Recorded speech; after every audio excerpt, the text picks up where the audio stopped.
Olá, tudo bem? Hoje nós vamos fazer uma análise interessante de um livro que tem sido muito badalado esses últimos dias, talvez de um mês para cá, porque teve uma determinada revista, vou chamar de revista eletrônica, de um portal, que é o ICL, que andou falando, e é muito interessante esse livro realmente. Confesso que não o li, pelo menos eu não me lembro. E por que que eu estou falando que não me lembro? Porque o título do livro é O Animal Social. Quem escreveu foi o Elliot Aronson, mas ele divide aqui com o Joshua Aronson, mas parece que a publicação é dele, a outro foi um coadjuvante. O ano de publicação é 1972 e o gênero, ou seja, a categoria em que ele está inscrito nos prelos, é psicologia social. E com ele você vai entender o comportamento das pessoas, você vai entender um pouco da psicologia, da sociologia e áreas afins com relação às questões obviamente sociais, e o que nos influencia. Então, eu peguei aqui uma publicação, livros.pro.br, que faz um resumo, bem resumo mesmo, quase que de orelha de livro, para você ter uma noção. Então, olha bem, eu não li eu não me lembro de ter lido esse livro. Eu assisti algumas preleções sobre ele no YouTube e do próprio ICL, vi alguns trechos e tudo. Eles fizeram, parece que um programa inteiro sobre isso. Mas o que me chamou a atenção foi uma crônica do nosso amigo Paulo Gala.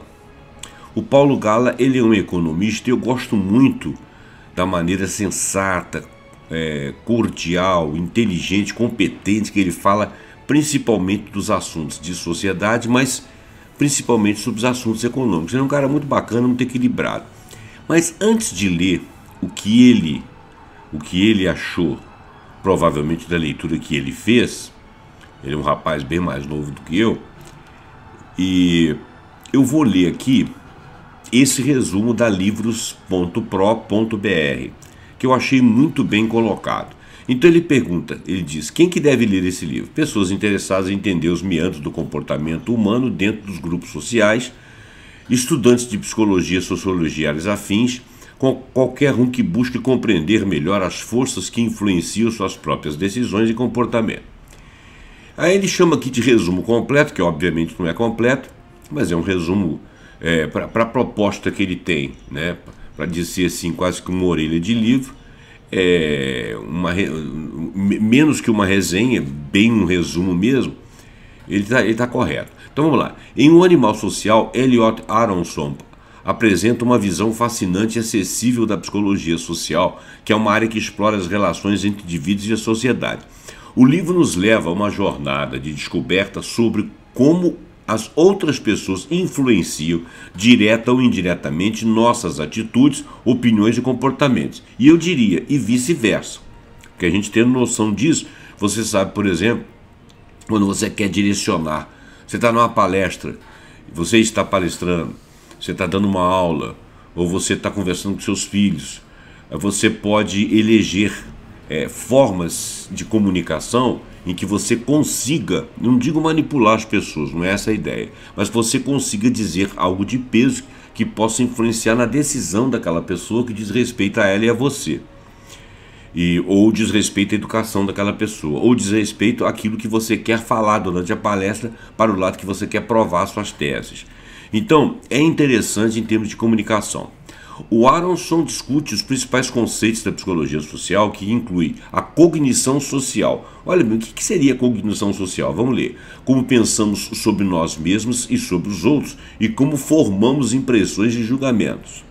E isso aí é o conteúdo da cognição social. Cognição, se a gente for fazer, raciocinar lá com a sinapse cerebral, são as comunicações entre os neurônios, não é isso? E A cognição social seria como que nós disparamos e recebemos essas impressões e fazemos os julgamentos, quer dizer, a maneira dos neurônios. Como se nós fôssemos parte de um organismo, de um cérebro, né? de um órgão. Persuasão e influência social. As técnicas usadas para modificar o comportamento alheio e como nos tornamos suscetíveis a pressões sociais. Olha só. As técnicas que usamos para modificar o comportamento alheio. Isso tem que ser dito de uma maneira muito cautelosa, porque a ideia do Aronson não é como hoje, que o coach está lá te ensinando como que você faz para influenciar, para poder, ou o marqueteiro está dizendo para você colocar um produto, ou então uma marca, ou então um candidato a alguma coisa, você reunir capacidade de fazer as pessoas pensarem bem daquilo e ir por aquele caminho. Porque eu acho que isso aí para mim chama-se manipulação. Tá? Acredito que você possa apresentar bem o seu produto, se apresentar de maneira interessante, ser persuasivo, mas para causas construtivas. Tá? Eu tenho essa ética de análise. Então, persuasão e influência social, você quer vender um produto, obviamente você quer persuadir as pessoas das qualidades efetivas, sendo ético, daquele produto. Você quer enaltecer aquilo e não criar uma ilusão na cabeça dos outros. Não é isso que o Aronson partiu, porque a época que ele escreveu esse livro, ele estava ligado à questão estruturante da psicologia. Ele não estava preocupado com marketing. Aquela não era a época como de hoje, em que tudo está à venda, que nós não somos mais cidadãos, não somos mais pessoas de convívio, nós somos o que? Consumidores, o que é uma visão muito primária do ser humano. E por isso ele deve ser influenciado a gastar o dinheiro dele com o consumidor. Isso eu não concordo. Tá? Desculpa, dei minha opinião. Mas olha bem, as técnicas usadas então para modificar o comportamento alheio e como nos tornamos suscetíveis a pressões sociais. Estou falando de questões éticas. Conformismo e obediência, fatores que levam, ou melhor, fatores que podem levar pessoas a seguirem normas grupais. Isso é muito importante de avaliar isso, porque às vezes as normas grupais estão absolutamente equivocadas e as pessoas seguem a si mesmas. Então, quais são os fatores que podem nos levar a seguir normas grupais, certas ou erradas, mesmo quando contrárias ao pensamento individual? Ainda que um determinado grupo tenha uma forma de pensar que você não pode chamar de incorreta, mas que não está de acordo com a sua, você segue aquilo ali. Isso aí está no capítulo do conformismo ou obediência, porque de repente isso não é bom para você. Ainda que aquele grupo faça algo que seja bom, eventualmente para você, naquela circunstância de vida, não é legal. E se você cede, quais são os fatores que te levam a ceder? Então, isso aí é chamado de conformismo, ou no caso até de obediência cega. Preconceito e discriminação. Origens e consequências do preconceito e como ele se manifesta na sociedade. Bom, preconceito é uma coisa muito falada, né? Agora a gente tem que prestar atenção no seguinte: preconceito não é só preconceito de raça, não é só preconceito de gênero. Preconceito é quando você esquadrinha alguém e acha assim, esse fulano é um cara que pertence ao grupo tal, que pensa de uma maneira tal, e isso aí bate com a minha maneira de pensar e eu não gosto. Aí você discrimina aquela pessoa. Mas também pode funcionar assim: esse camarada aí, essa pessoa aí, ele é assim, ele é bacana, isso aqui, você deixa de ver os defeitos porque ele está circunscrito a alguma coisa. Isso também é um preconceito daquela pessoa. Só que ao invés de discriminar, você adere a ele. Então você entra lá nas normas anteriores aqui. Você está circunscrito à influência social daquele indivíduo. Então, o preconceito e discriminação, que nem todo preconceito discrimina. Ok? Vamos lá, atração e amor. O que influencia nossas escolhas românticas e afetivas? Aí passa pelo lado da emoção, né? A psicologia avalia isso também. Será que alguém consegue conquistar outra pessoa que não é absolutamente afeita a ela? Como é que seria isso? Eu tenho cá as minhas dúvidas sobre isso. Por exemplo, quando alguém fala assim, eu vou lutar pelo amor de alguém. Cacete, como é que você vai incutir lá dentro o amor de uma pessoa por você? O que você vai fazer para aquela pessoa passar a te amar? Né? Eu acho que você pode, se ao longo de uma convivência de anos, ser uma pessoa absolutamente correta, ser uma pessoa absolutamente necessária na vida daquela pessoa, tentar fazê-la o mais feliz possível. Você pode conseguir que ela venha a gostar de você no nível de amor. Mas isso aí, numa curta distância de tempo, envolvendo belezas e outros apetrechos de intelectualidade, de posição social, eu acho que isso é um tanto ilusório. A atração também é você modificar suas formas corporais, passar a usar certos perfumes.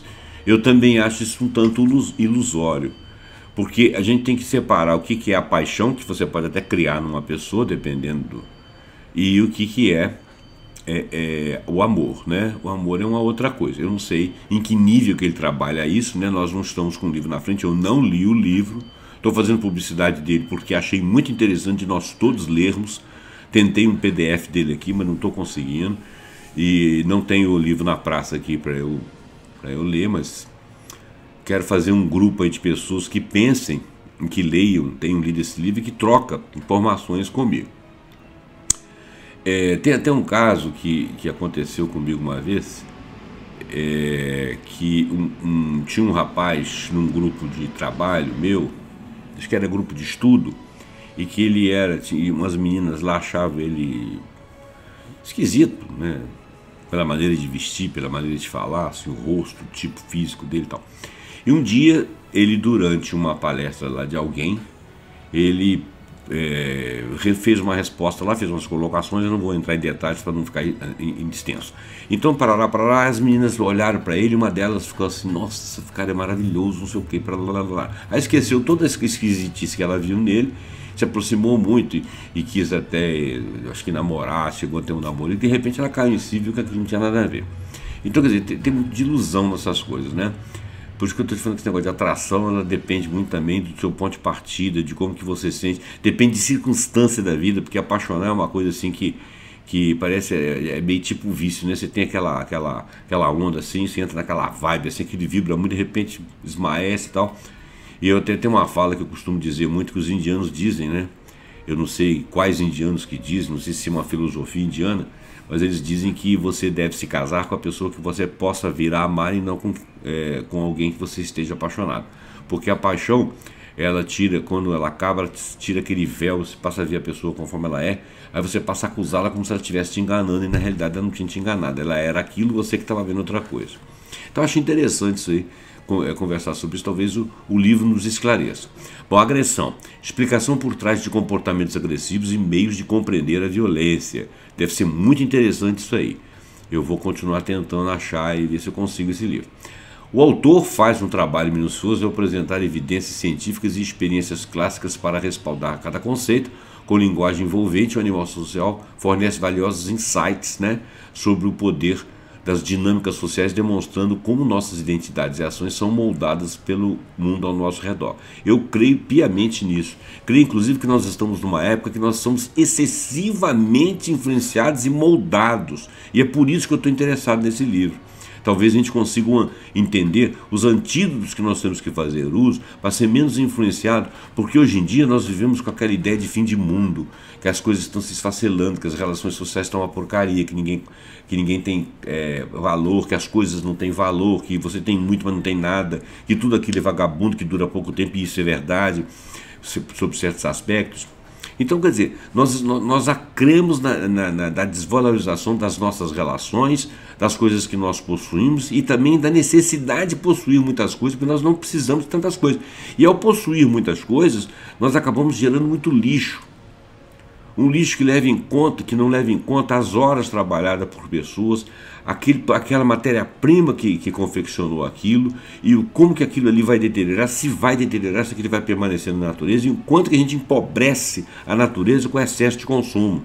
Então, economicamente é muito bonito, você fala em PIB, você fala em renda per capita, mas nós poderíamos colocar o valor das moedas em outros trabalhos, em menos coisas e mais coisas que se faz, e usufruir da mesma riqueza. e ter as coisas principais que precisamos, que são altamente necessárias, e alguns berloquezinhos só para a gente ficar alegre. É como se você não precisa conhecer 1 trilhão de doces, né? Você pode conhecer meia dúzia que você goste. Você não precisa conhecer 1 trilhão de frutas, né? Até porque não existe. Quer dizer, a natureza nos dota, nos doa, e nós tiramos da natureza muitas coisas. Eu acho que muito mais do que nós precisamos. A gente não faz uso das quantidades todas de coisas que existem. Olha a quantidade de carros diferentes de país para país, a quantidade de roupa diferente de país para país, a quantidade de confecção, a quantidade de tecido. O pouco tempo, quantidade de smartphone, aplicativos que deixa a gente desnorteado, e você sempre correndo atrás de se aperfeiçoar. Será que nós precisamos disso tudo, né? Então eu tenho cá as minhas reclamações com relação a isso, e eu próprio sou consumista, além do que eu achava que eu devia ser. Eu acho que eu sou sim consumista. Eu procuro gerar menos lixo, porque eu tenho consciência ambiental, mas também não consigo ter mais, porque eu vejo pessoas do meu lado fazendo coisas que eu não consigo deter, pessoas que jogam fora coisas, né? Bom, vamos continuar aqui. No capítulo 1 ele fala de mente dupla. O livro introduz a ideia de que a mente humana é dividida em 2 partes, a consciente e a inconsciente. Isso é uma coisa que nós já temos ideia, né? Cotidianamente a gente tem esse raciocínio aí. A mente consciente ela é racional e analítica, enquanto a inconsciente é emotiva e intuitiva. Eu não tinha essa noção. A mente inconsciente é responsável por grande parte do nosso comportamento. Quer dizer, inclusive pelas nossas decisões. A gente não sabe que inconscientemente a gente toma uma série de decisões, porque lá naquela mente consciente está a emoção, está a intuição. Então, o quanto mais nós nos conhecemos, mais acesso a gente tem a essa mente inconsciente. Você vê, por exemplo, quando você comete uma falha, você vai se dirigir a uma pessoa e fala o nome de uma outra que você está pensando nela por algum motivo, independente do motivo, e você comete uma falha. Aquela falha tem um nome específico aí que eu não estou lembrando. Essa falha, ela diz respeito ao seu inconsciente. Por isso que você cometeu aquele ato falho ali, né? Você falou a palavra do que você estava pensando, que era o que estava te ocupando naquele momento, né? Ou até preocupando. Mas você foi se dirigir a uma outra pessoa para resolver um caso ali de per si, uma coisa rápida e cotidiana, né, normal, e você acabou usando o nome errado. Outro dia aconteceu isso, né? E a pessoa que eu me dirigi, ela ficou assim meio que ofendida, como se eu estivesse confundindo o nome dela com o nome da outra que fazia uma outra prática esportiva comigo. E eu falei, não é isso não, é porque eu estava pensando, e de fato era verdade, eu estava pensando uma outra coisa a respeito dessa moça, e eu não quis, sem querer eu acabei falando. Bom, vamos continuar. Relações sociais influenciam nosso comportamento, nossas emoções, nossa saúde mental. Sim. Então, o capítulo 2, corpo social. Importância das relações sociais para o ser humano. Somos seres sociais, nós precisamos de conexão e pertencimento, a gente precisa de pertencer a grupo, né? O ideal seria que nós raciocinássemos em termos de pertencimento ao grupamento humano, e não só grupos pequenos, grupos de bairro, grupos de amigos, grupo de escola, grupo da minha cidade, do meu país, da minha região, né? Que fosse uma coisa um pouco mais geral.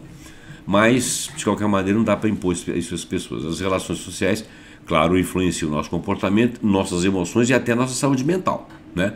Ultimamente, eu acho que muitas pessoas estão perdendo a saúde mental aí, exatamente porque estão muito influenciadas pela maneira de que a sociedade toda está se comportando e influenciando a gente, e nós reproduzindo padrões.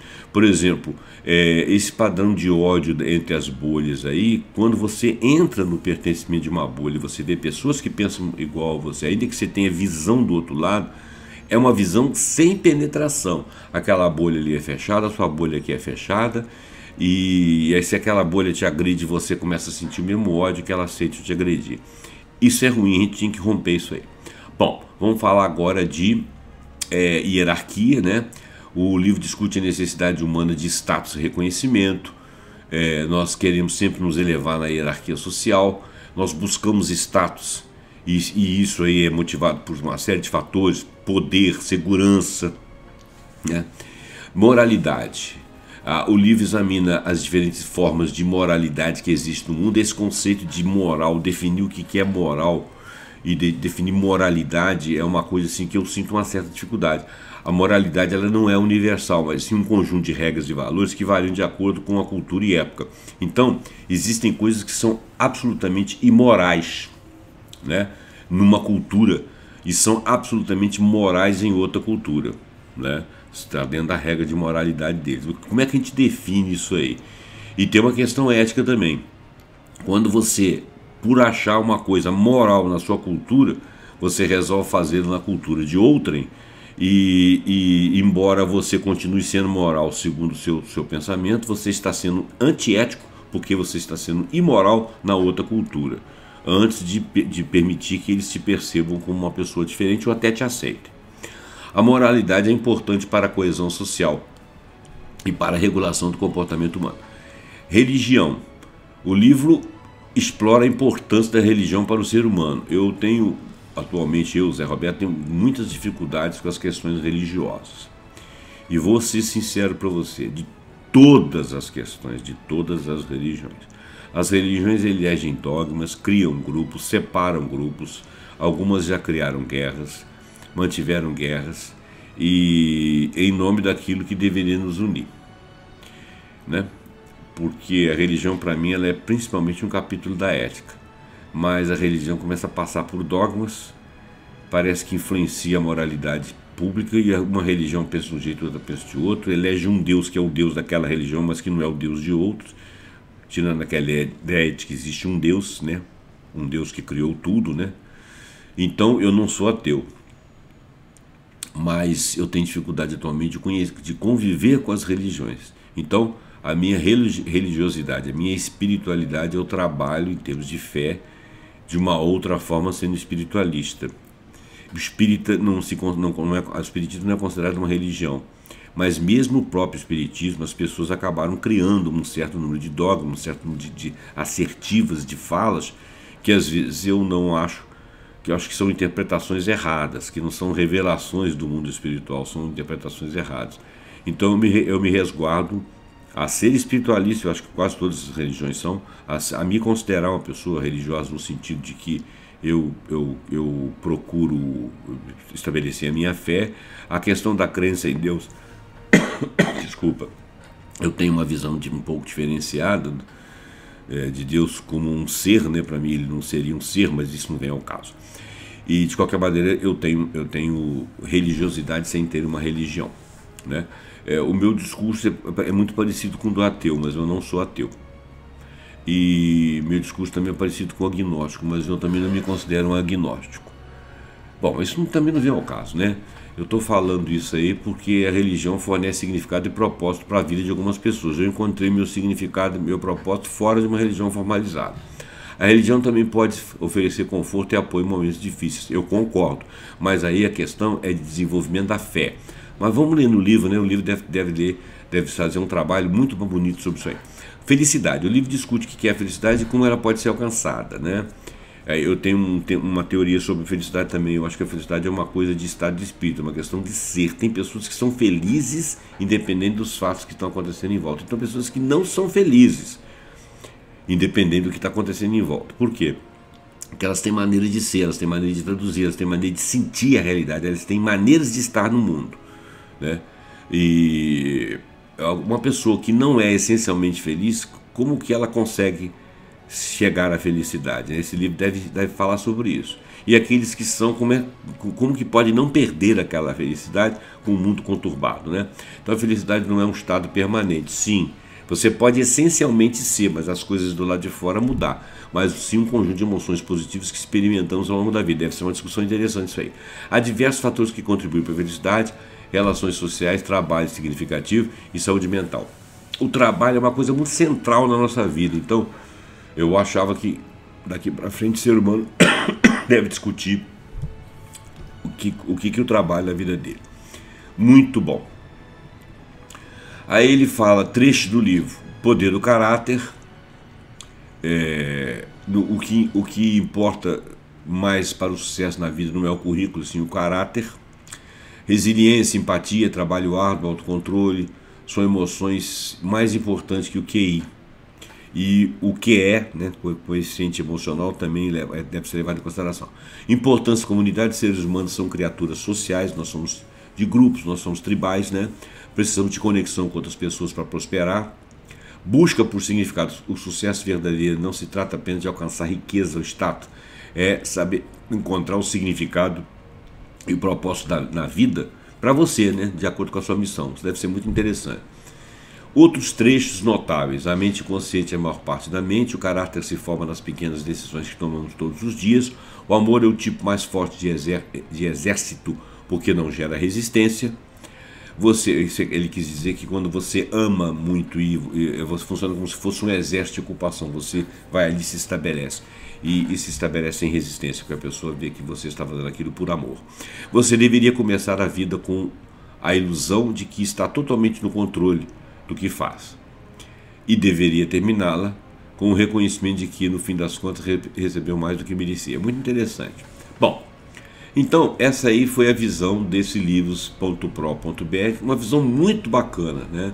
Agora eu vou ler o Paulo Gala, que é pequena, tá, essa análise, e vou fechar o vídeo, porque senão ele vai ficar longo. Tem uma terceira aqui, que é o resumo daquele Bouquet, que eu já li alguns resumos aqui, mas eu não vou lê-lo não, porque o dele é meio extenso. Ele vai discutindo os assuntos que nós discutimos no outro, e em frases ele vai discutindo e fazendo análise. Eu vou até te passar isso aí. Você vai no Bouquet, né, www.bouquet.app.pt peraí, estou falando errado, www.bouquet.app/pt/ideia clipe /o animal social. Bom, Bouquet, né? Bouquey, app animal social. Você vai chegar no resumo, ok? Eu não vou ler não, tá muito extenso, mas é interessante. Agora vamos ler o Paulo Gala para finalizar o vídeo podcast, não ficar muito extenso. O Animal Social, de Eliot Aronson, é um dos livros mais influentes da área de psicologia social, publicado na primavera de 1972, e fornece uma visão abrangente sobre como o comportamento humano é moldado pelas interações sociais. Aronson utiliza pesquisas científicas e exemplos do dia a dia para ilustrar processos psicológicos que governam nossas atitudes, percepções e ações em sociedade.